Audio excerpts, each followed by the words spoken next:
আজকে যে গল্পটি এক্সপ্লেন করতে যাচ্ছি সেটি হচ্ছে school gang season 3 episode number 1।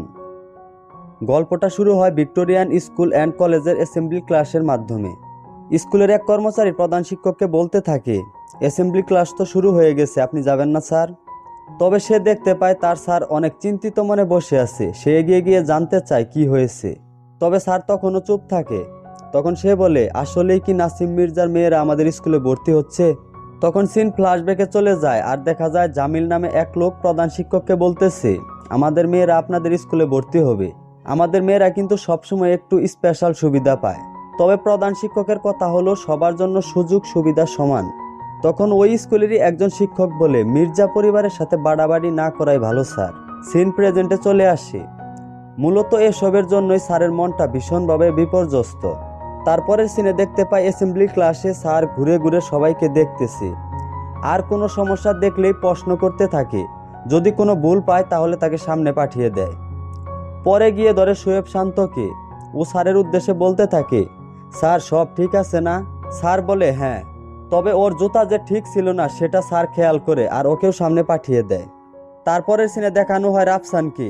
ও এমপি নাসিম মির্জার সকল কৃতিকর্মের কথা সাংবাদিকদের সামনে বলতেছে। ও বলতে থাকে, ওদের বিরুদ্ধে কেউ কথা বলে না, কেউ মুখ খোলে না। আমিও মুখ খুলতাম না যদি কিনা আমার বাবাকে ফিরে না পেতাম। সরকারি বেসরকারি যত সব প্রতিষ্ঠান আছে সব নাসিম মির্জার নামে। আমরা আমাদের পরিচয়ে নয়, নাসিম মির্জার পরিচয়ে বাসি। আমাদের দেশ চলে গণতন্ত্রে, কিন্তু আমরা চলছি নাসিম মির্জার রাজতন্ত্রে। তখন এক সাংবাদিক জিজ্ঞেস করে, আপনি যে তার বিরুদ্ধে কথা বলতেছেন, আপনার ভয় হয় না? তখন রাফসান বলেন, না, আমার ভয় হয় না, আমি শুধু আমার বাবাকে ফেরত চাই। তখন সিন ফ্ল্যাশব্যাকে আনা হয়। আমরা দেখতে পাই রাফসানদের কত সুন্দর মধুর একটা পরিবার ছিল, তাদের হাসি খুশি জীবনযাপন। কিন্তু নাসিম মির্জা তার বাবাকে গুম করে ফেলেছে।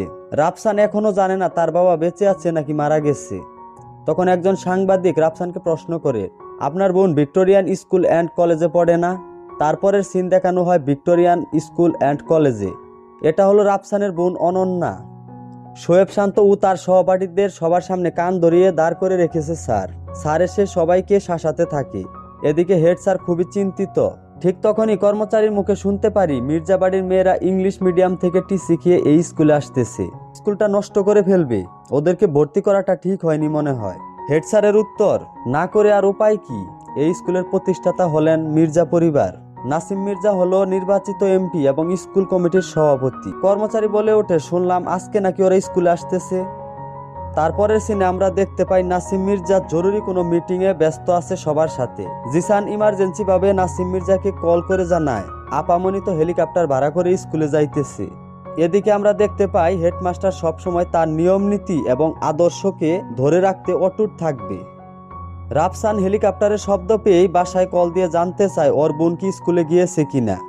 তবে ওর মা জানায় সে স্কুলে গিয়েছে। সবার নজর এখন হেলিকপ্টারের দিকে, কে যাচ্ছে, কোথায় যাচ্ছে, কেন যাচ্ছে।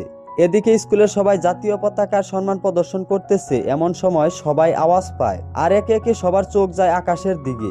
হেলিকপ্টার করে কি আসতেছে? সবার মনে একটি করে প্রশ্ন জাগে। কেউ কেউ বলতে থাকে, কে আসলো, শিক্ষামন্ত্রী নাকি? তারপর দেখা যায় হেলিকপ্টার থেকে নাসিম মির্জার 2 মেয়ে বেরিয়ে আসে। সবাই দেখতে থাকে অবাক হয়ে তাদেরকে। এক স্যার বলতে থাকে, ওরা যে মির্জা বাড়ির মেয়ে, ওরা যে সবার থেকে আলাদা তা প্রথম দিনেই বুঝিয়ে দিল। সাথী এসে জিজ্ঞাতে থাকে, আমার ক্লাসরুমটা কোন দিকে?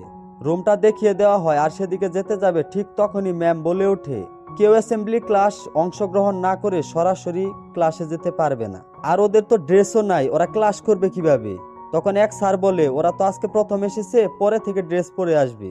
আর বুঝতে হবে না, ওরা তো হেলিকপ্টার করে এসেছে। তবে ম্যাম বলে, হেলিকপ্টার করে আসুক আর হেঁটে আসুক, রুলস সবার জন্য সমান। আজকে ওরা বাড়ি ফিরে যাক। তবে সাথী বলে ওঠে, বাড়ি ফিরে যাওয়ার জন্য তো আমরা স্কুলে আসিনি।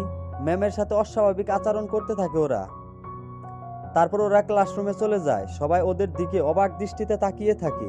ক্লাসরুমে আসার পর ওদেরকে একজন বুঝিয়ে দেয় কোন দিকে বসতে হবে। ওদের বডিগার্ড ওদেরকে সামনের সিটে বসতে বলে, তবে সাথী জানায় এখানে না, মাঝখানে বসবো। তারপর লামহা গিয়ে ব্যাগগুলো ছুঁড়ে ফেলে দেয় আর বসে পড়ে। এদিকে ম্যাম এসে হেডমাস্টারকে বলতে থাকে, প্রথম দিন এসে আমাকে অনেক অপমান করেছে ওই মেয়েগুলা। তখন খায়রুল স্যার বলতে থাকে, ওরা মির্জা পরিবারের মেয়ে, আপনি বিষয়টা একটু ইগনোর করে মানিয়ে নেন। আমি তো ভেবেছিলাম শিক্ষামন্ত্রী, পরে দেখি আমাদের এমপি সাহেবের মেয়ে। ব্যাপারটা বুঝতে হবে না, সবার জন্য কি রুলস সমান?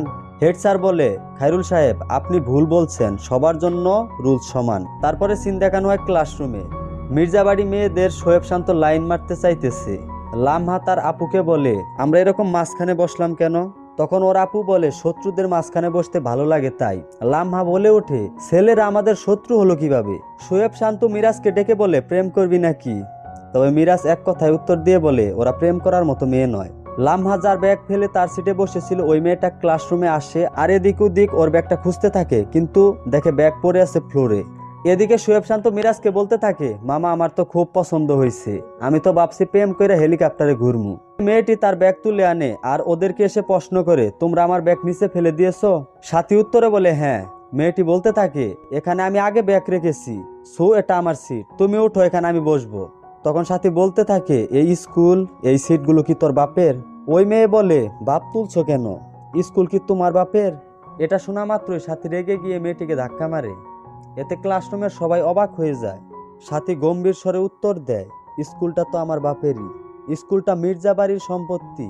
স্কুলের প্রতিষ্ঠাতার সভাপতি আমার বাবা, নাসিম মির্জা। তারপর দেখতে পাই মিরাজ অনন্যাকে বলতেছে, এই যে ক্লাসের ক্যাপ্টেন, ক্লাসে যে দুইটা চিড়া এসেছে, এখন আপনি কিছু একটা করেন। তারপর অনন্যা গিয়ে ওদেরকে বুঝাতে থাকে, ও যেহেতু আগে বসেছে ও এখন এখানে বসবে, তোমরা পিছনে গিয়ে বসো, এটাই নিয়ম। এটা বলতেই সাথী অনন্যাকে একটা থাপ্পড় মারে। এটা দেখে পুরো ক্লাস চমকে ওঠে। আর এখানে স্কুল গ্যাং সিজন 3-র প্রথম পর্বের সমাপ্তি ঘটে। যদি আপনাদের ভালো সাপোর্ট পাই তাহলে স্কুল গ্যাং সিজন 3-র সকল পর্ব এক্সপ্লেন করে আপনাদের মাঝে তুলে ধরব। এক্সপ্লেনেশন ভালো লাগলে কমেন্ট করে জানাবেন, একটি লাইক করবেন, চ্যানেলটি সাবস্ক্রাইব করে আমাদের পাশে থাকবেন। সকলকে ধন্যবাদ জানিয়ে আজকের মতো বিদায় নিচ্ছি। আল্লাহ হাফেজ।